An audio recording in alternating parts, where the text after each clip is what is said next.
بسم اللہ الرحمن الرحیم الحمد للہ وکفی والصلاة والسلام علی عبادہ الذین اصطفی اما بعد۔ جی آج موضوع ہے قرأت خلف الامام کے بارے میں کہ امام کے پیچھے قرأت کرنا یعنی سورہ فاتحہ پڑھنا آج کل یہ بہت زیادہ مشہور ہو گیا ہے، اور اہل حدیث حضرات ہمارے بھائی وہ اسی بات پر رٹ لگائے ہوئے ہیں کہ جو شخص بھی سورہ فاتحہ کی تلاوت نہیں کرے گا امام کے پیچھے اس کی نماز نہیں ہوگی۔ اور حدیث بیان کرتے ہیں وہ لا صلاۃ لمن لم یقرأ بفاتحۃ الکتاب، کہ اللہ کے نبی نے فرمایا اس شخص کی نماز ہی نہیں ہے کہ جس نے سورہ فاتحہ نہیں پڑھی۔ اس بنیاد پر عام لوگ بیچارے جن کو پتہ نہیں ہے، مکمل طور پر جو واقف نہیں ہیں احادیث مبارکہ سے، تو وہ اس سے پریشان ہو جاتے ہیں، تو بڑی سمجھا کہ الجھن کا سامنا کرنا پڑتا ہے ان کو۔ اس لیے ساتھیوں کے اصرار پر میں نے کہا اس کی وضاحت کر دیں اور شارٹ کٹ طریقے سے، تاکہ سمجھنا بھی عوام کے لیے بھی خواص کے لیے بھی آسان ہو جائے۔ تو سب سے پہلی بات یہ ہے کہ دیکھیں قرآن مجید میں ایک آیت آتی ہے، اللہ تبارک و تعالی نے ارشاد فرمایا وَإِذَا قُرِئَ الْقُرْآنُ فَاسْتَمِعُوا لَهُ وَأَنصِتُوا لَعَلَّكُمْ تُرْحَمُونَ، کہ جب قرآن پاک کی تلاوت کی جائے نماز کے اندر تو آپ خاموش ہو جائیں اور انصات کریں، چپ ہو جائیں۔ پھر اس میں ہمارے دوست اہل حدیث اعتراض کریں گے کہ یہ تو نماز کے متعلق نہیں ہے، غیر نماز کے متعلق جب عام تلاوت کی جائے، تو کئی سارے صحابہ اکرام سے یہ بات ثابت ہے کہ یہ نماز کے متعلق ہے۔ پھر اس طرح بھی کہہ دیتے ہیں ہمارے ساتھی غیر مقلدین حضرات، وہ کہہ دیتے ہیں کہ نہیں یہ تو جمعے کے خطبے کے متعلق ہے کہ جب جمعے کا خطبہ شروع ہو جائے تو اس وقت جو ہے خاموشی اختیار کرو۔ تو اس کا جواب آپ یہ دے سکتے ہیں ان کو کہ جب جمعے کے خطبے کی اتنی اہمیت ہے کہ اس میں خاموش ہونا ہے، تو پھر قرأت جو نماز کے اندر رکن کا درجہ رکھتی ہے، فرض کا درجہ رکھتی ہے، تو اس میں خاموش بدرجہ اولا ہونا چاہیے، کہ اس کو سننا چاہیے کہ امام جو پڑھ رہا ہے اس کو غور سے ہم سنیں۔ تو اس میں تو اس سے زیادہ اہمیت ہے نماز کے اندر قرآن پاک کو سننے کے لیے۔ جی تو سب سے پہلی دلیل قرآن پاک میں سے یہی ہے کہ جب قرآن پاک کی تلاوت کی جائے تو اس کو کان لگا کے سننا ہے اور اسی طرح خاموش ہونا ہے۔ یہ ایک دلیل قرآن پاک میں سے۔ اچھا جی، دوسری مسلم شریف کی روایت ہے کہ جس میں یہ الفاظ آتے ہیں کہ اذا قرأ الامام فانصتوا، جب امام قرأت کرے تو تم خاموش ہو جاؤ۔ یہ مسلم شریف کی روایت ہے، اور اسی طرح دار قطنی میں اور طحاوی شریف میں یہ احادیث کے کتب ہیں، ان میں بھی ایک روایت آتی ہے حضرت ابو موسیٰ اشعری رضی اللہ تعالی عنہ سے، حضرت جابر رضی اللہ تعالی عنہ سے، اس میں یہ الفاظ آتے ہیں کہ من کان لہ امام فقراءۃ الامام لہ قراءۃ، کہ جو شخص کسی امام کے پیچھے نماز پڑھ رہا ہے تو امام کی قراءت مقتدی کی قراءت ہے، تو مقتدی کو الگ قراءت کرنے کی ضرورت نہیں ہے، جو پیچھے نماز پڑھ رہا ہے جماعتی ہے اس کو اپنے مستقل طور پر الگ قراءت کرنے کی چندہ ضرورت نہیں ہے، حدیث پاک سے ثابت ہو گیا۔ اور تیسری روایت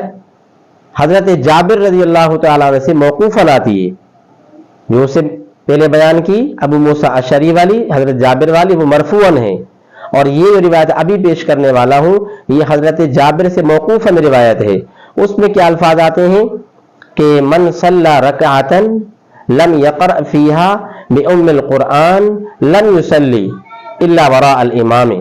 کہ جس نے کوئی رکعت ایسی پڑھی کہ جس میں قرأت نہیں کی فاتحۃ الکتاب کی، یعنی سورہ فاتحہ کی، الحمد شریف کی قرأت نہیں کی، تو لم یصلی، اس نے نماز نہیں پڑھی مگر امام کے پیچھے، یعنی اگر امام کے پیچھے ہے تو پھر مقتدی کو الگ الحمد شریف کی قرأت کرنے کی ضرورت نہیں ہے، اس کی ضرورت بالکل بھی نہیں ہے۔ اس کے بعد جو ہے پھر ایک روایت میں آپ کو یہ بتا دوں کہ بلکہ کئی سارے صحابہ کرام سے وہ روایت آتی ہے، حضرت عبداللہ بن مسعود سے، حضرت عبداللہ بن عباس رضی اللہ تعالی عنہما سے،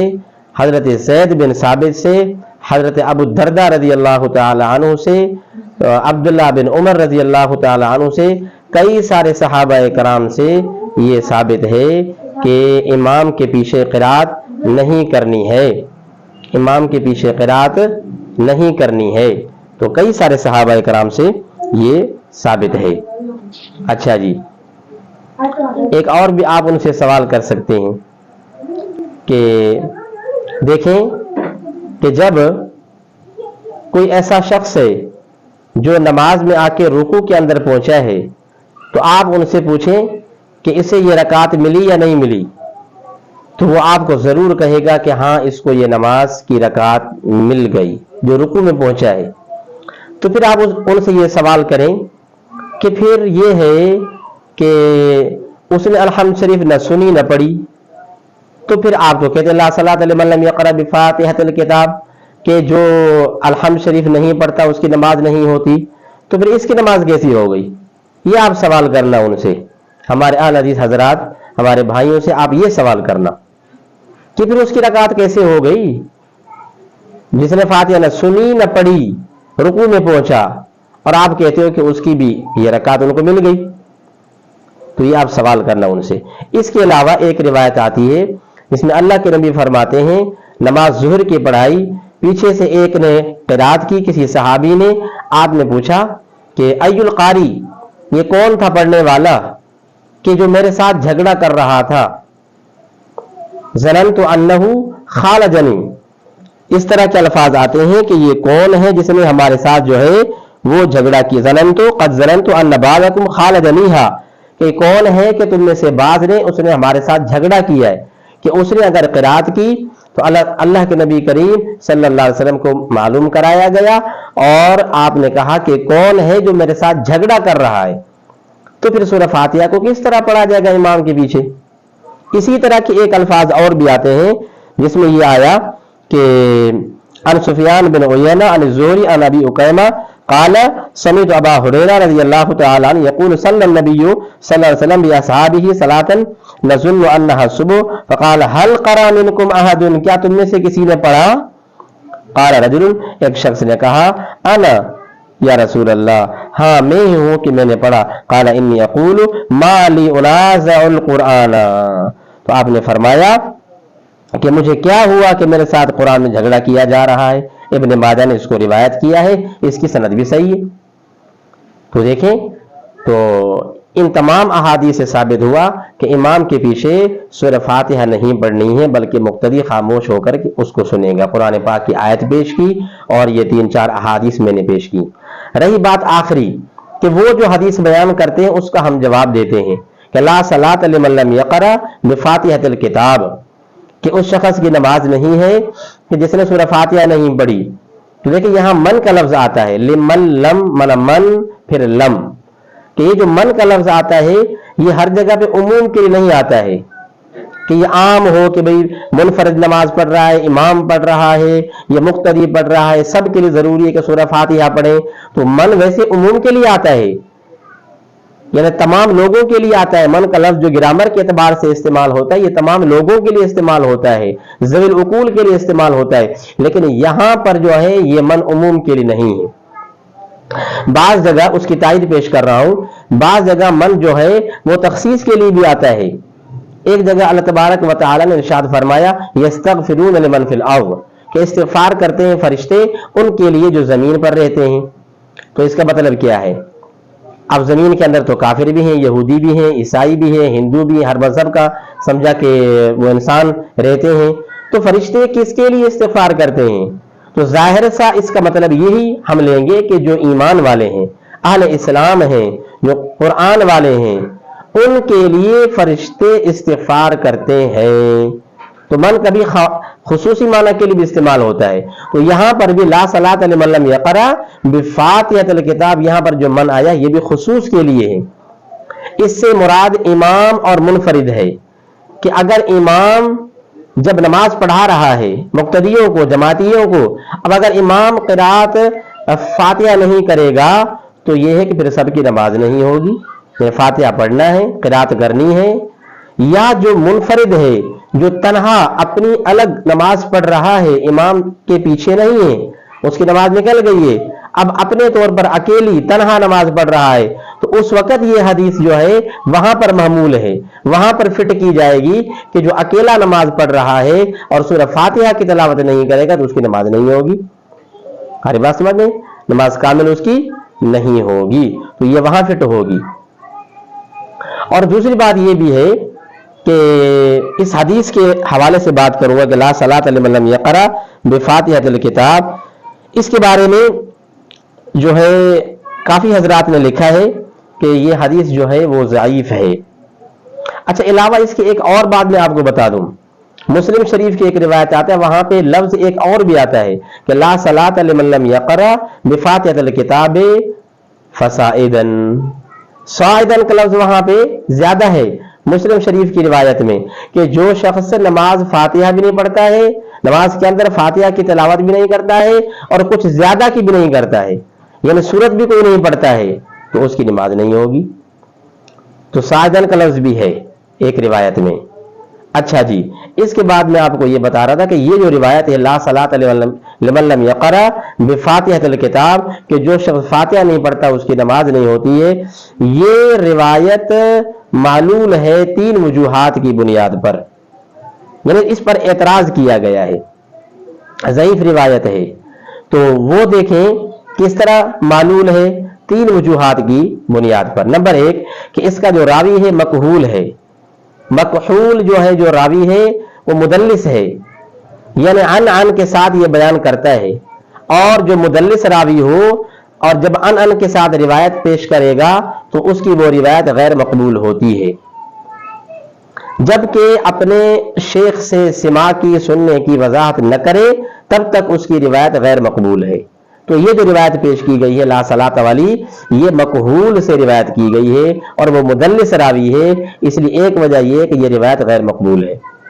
اور دوسری وجہ یہ ہے کہ اس روایت کی سند میں اضطراب ہے، بہت زیادہ پریشانی ہے. کیسے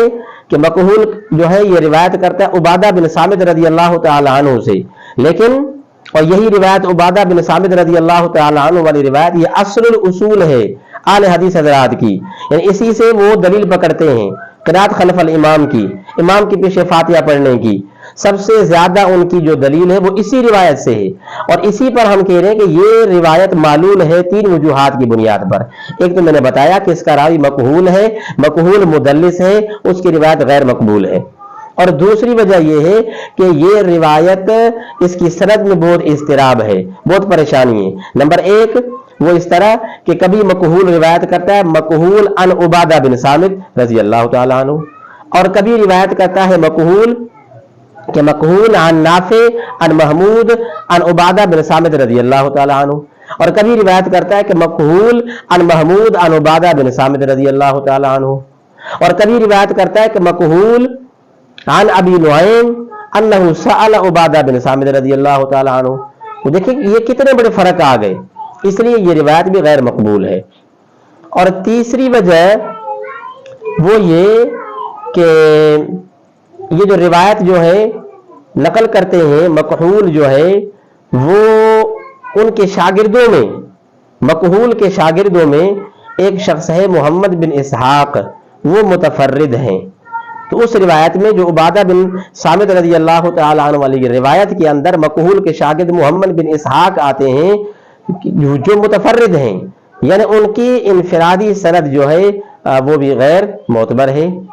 اور غیر مقبول ہے. لہٰذا ہم کہتے ہیں کہ یہ روایت جو ہے 3 وجوہات کی بنا پر معلول ہے، اس لیے ہم اس کا اعتبار نہیں کرتے ہیں. اگر اتنا بڑا زیادہ اعتبار کیا جائے گا تو اس کو ہم نے معمول کیا منفرد پر یا امام پر. یہ اس کی جو ہے کچھ وضاحت ہے جو میں نے آپ کو بتائی. اللہ سے دعا ہے عمل کرنے کی، سمجھنے کی توفیق نصیب فرمائے. خلاصہ کلام یہی نکلا کہ بھائی امام کے پیچھے جب آپ نماز پڑھ رہے ہو تو سورہ فاتحہ پڑھنے کی ضرورت نہیں ہے، اگر آپ تنہا ہو تو پھر آپ جو ہے سورہ فاتحہ پڑھو، یا اگر امام پڑھا رہا ہے تو امام کے ذمے ہے کہ وہ فاتحہ پڑھے گا۔ تو یہ خلاصہ ہے، تو امام کی جو قرات ہوگی وہ مقتدی کی بھی قرات وہی ہو جائے گی، اس کے لیے بھی کافی ہو جائے گی۔ اللہ سے دعا عمل کرنے کی، سمجھنے کی توفیق نصیب فرمائے۔ آخر دعوانا الحمدللہ رب العالمین۔